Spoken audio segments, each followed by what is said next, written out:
Hey there, it's Matt Blackett. Says so right here. And I'm at the 2013 NAMM show, and this is my end of the day video log, or vlog, as the young people say. And I just want to talk a little bit about the cool stuff that I saw at the show today, but first I'd kind of like to make some kind of at least an explanation, if not an excuse, for why I'm a little bit on the bedraggled side, and that's because I worked the Jason Becker's Not Dead Yet concert in San Francisco last night. It was a great show. Great players, raised a lot of money for Jason, which is great. Uli John Roth, Steve Morse, Gus G, Richie Kotzen, Jude Gold, other great players there. So that was great, kind of a late night. And so I sort of have my Sunday look, even though it's only Thursday here. But you don't have to worry about it. I'll be fine, I'm sure. So, at the show today, what did I see that was cool? I'm going to start off with the new Paul Stanley model from Washburn. It's called the Paul Stanley Time Traveler, and this is just a righteous takeoff on a Gibson Firebird. If I can use the term Gibson in a thing talking about Washburn, probably I can. But anyway, I think we all remember that picture, the iconic shot of Paul Stanley on the cover of Kiss Alive playing a Firebird. I actually bought a Firebird because of that. I'm man enough to admit it. It took me 25 years, but I finally got it. Washburn has a signature model for him, and this just seems like a great guitar. Ton of vibe with that one. Okay, so what else do we have? I'm going to consult my list here. I swung by the Fret King booth, and Trev Wilkinson of the Wilkinson Bridge and other great inventions. He's got a whole line of guitars. They're not available in the U.S., at least not easily available, but any of you readers or listeners or viewers in the U.K. can check out these Fret King instruments, and I was really impressed with these. I think there's some bold designs, and it's great. The one I liked best was the Esprit 1, which is a single P90 loaded, kind of a takeoff on a Firebird. Again, not really, but I think you'll see maybe where they're coming from with that one. So I thought that was a great guitar, even if we can't really get it on this side of the pond just yet. Okay, super exciting. At the Diamond Amps booth, they're also, they have the DBZ Diamond line of guitars. They've rebranded it. It is now DBZ Diamond. And you want to talk about the year of the Firebird. They have the coolest take on the vaunted Firebird shape that I've seen maybe ever.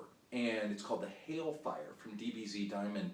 And I gotta say, I think it's one of the coolest designs that I've seen in some time. And so look for a review and Guitar Player on that one as soon as we can, because I think that's just a really, really hip guitar. Okay, what else did I do? I went by Diablo Effects, and what they've got is a wireless switching system for pedals. And so essentially, you put your pedals in this really sturdy little pedal board rack box thing that can sit back of the stage by your amp. Pedals don't need to be turned on or off. They're just in these selectable loops there, and then you've got a switcher at the front of the stage that switches via RF, and so there's no cables. It makes for a very, very neat stage, and it really works, and the thing has a tremendous range. They walked at least 100, 150 feet away, and they were still switching pedals in and out, no problem. It's kind of cool. It's, if you're tired of hassling with your pedals on the gig, I think this is something you definitely want to check out from Diablo Effects, okay? Aside from that, saw my friends at Marshall. We've already seen the Joe Satriani head from them, super exciting. Full-featured 100-watt tube amp, but they've got this really cute, tiny little 5-watt slash signature amp. All tube, 5 watts. I don't see how you can go wrong with something like that. I thought that was a really, really cool little piece. In addition to that, I went by the Wampler booth, and I'll be honest, I went by there because they were kind enough to give us some pens around the office, so we've got some Wampler pens. But I checked out their pedals, and I thought they looked great. I thought they sounded great. They have one that's called the Tape Echo. Doesn't really have any tape in it as far as I can say, but it's just a really good sounding full-featured delay. Kind of cool, from Wampler. And lastly, I think I'm going to end this with the Reverend Guitar Company. They, once again, just have a great looking booth with super vibey guitars in there, and they've got a Tricky Gomez signature model. And I think we all remember the great guitar work from Tricky Gomez and how he played it on his hollow body, double cutaway, 2-humbucker instrument. I especially love his early work, and now Reverend is bringing that guitar back. So that's kind of cool, and you can find that from Reverend Guitar. So there's plenty more to see. We've got a lot of work going here. I guess in closing, I would just say, coolest celebrity sighting? Graham Bonnet. singer from such bands as Rainbow and Alcatraz, sang on the second Alcatraz record with Steve Vai, a record that made a huge impact on me. Super cool dude.